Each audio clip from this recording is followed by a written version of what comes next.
संपूर्ण महाराष्ट्रात भोंदूबाबा अशोक खरात यांच्याबाबत चर्चा सुरू असून त्यांचा सोलापूरमधील संबंध समोर आला आहे. शेतकऱ्यांच्या जमिनी खरेदीचा प्रकार आता उघड झाला आहे.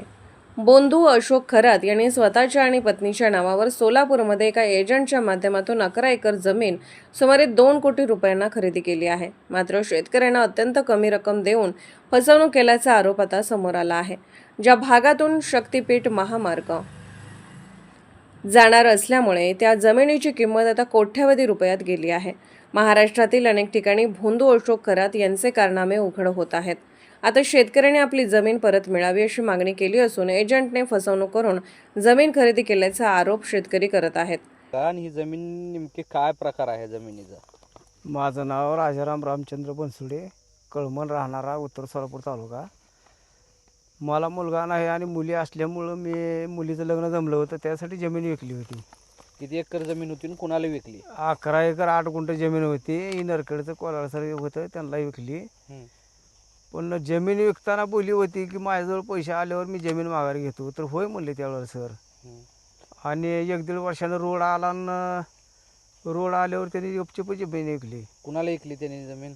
त्यांनी जमीन विकली बाबा, कुठं खरात कोण आहे त्याला विकली. ते अशोक खरात. अशोक खरातला. बरं. आणि मला 50 लाख रुपयाला मी विकली आणि त्याने 2.25 कोटी रुपयाला विकली 1.5 वर्षात. 24ला तर त्यांची खरेदी झाली. महाशक्तीपीठ मार्ग आला, त्यांनी फोन बी केला आम्हाला. रोड आला आपल्या रानात. रोड आला म्हणल्यावर म्हणलं आम्हाला काय करायचं, बरोबर म्हणले, तुम्हाला बी देऊ म्हणले. काहीच नाही. मग आमची फसवणूक झाली का नाही. जमीन विकत घेताना आम्ही बोली केली होती की आम्ही आमच्याजवळ पैसे आले आम्हाला जमीन परत द्या. तर होय म्हणलं होतं त्यावेळेला. आणि काहीच नाही केलं पुन्हा. आता काय मागणी? आता मागणी काय, फक्त आमची जमीन आम्हाला मिळावी. दुसरं काय, आमची फसवणूक झाली ना नाही परत. 2-2.5 वर्षाचा फरक. आणि ही रोड येणार ही त्यांना 20मध्येच माहीत होतं, पण 21मध्ये आमची जमीन घेतली आहे. रोड येणार ही सगळ्या पुढाऱ्यांना माहीत होतं. तिथं रोड येणार आहे, तिथे जमिनी खरेदी कराव्या आपण. मग अशा गोरगर बसांच्या जमिनी लाटल्या. कुणी माघारी मागितलं त्याला होय म्हणले, देता होतो मला माघारी.